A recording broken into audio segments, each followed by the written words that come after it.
สบายดีทุกคนขอยสางโยสังกิตะมันนี้จะมารีวิวเสียงพินเด้อตัวนี้จะเป็นพิน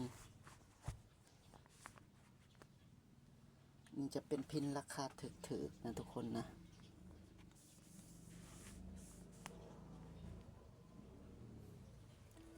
ลองมาฟังกัน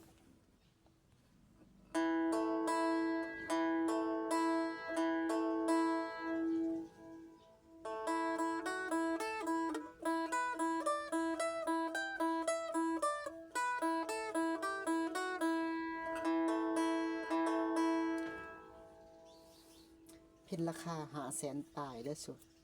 สำหรับพินแนวนี้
โอเค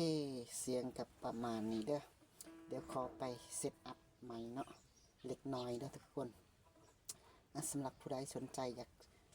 ยากสั่งเอาไปลินเอาไปเฮียนลินก็สามารถสั่งเห็ดได้หรือคนใดอยากสั่งเห็ดอยากสั่งเอาไปขายเอาเข้าห้างก็สามารถสั่งเห็ดได้เขาจะมีราคาส่งให้เด้อโอเคขอบใจทุกคนที่เบิ่งคลิป